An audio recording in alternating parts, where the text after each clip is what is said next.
Well, there's another bit of a story. I was invited to give a talk to the nutrition section of the New York State Medical Association in New York City.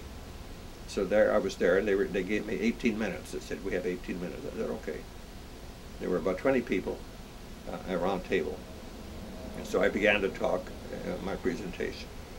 And as I was talking, a young professor from the university fell asleep. Well, that's the way you deal with the information you want to hear. If you go to a dull lecture, the best way to deal with that is fall asleep. It's the best advice I can give you. So he fell asleep, so I thought that was interesting. He fell asleep. And being a well-trained academic professor, he knew when to wake up. There's a built-in timer that says you have to wake up at a certain time. So as I finished my lecture, he wakened up and he was alert again. So then he asked me what he thought was a devastating question. He said, Dr. Hoffer, he said, if you're treating us so good, how come every doctor isn't using it? Standard question. So I said to him, like I said to you, do you read the Bible? Looked up, he said, Brian. I said, well, I'll tell you why. And I told him the story about Moses.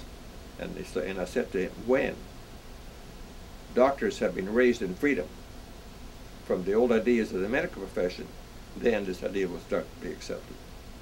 Because doctors are slaves. I remember I said yesterday, it's a church. Medicine is a church, and it's very dangerous for a doctor to become a heretic in the field of medicine. So that's the problem. It takes 40 years, but this time, I think now because we are so well established as a monolithic organization, it's probably going to take 50 or 60 years. And think of the enormous waste. Think of the enormous waste of people. Think of the thousands and millions of schizophrenic patients that could have been helped if they had looked at our work seriously in 1957, rather than waiting until 2005. Right now, we are getting serious attention, and 3 medical schools, which I won't list, are now getting ready to start therapeutic trials to repeat our work. It's beginning to move.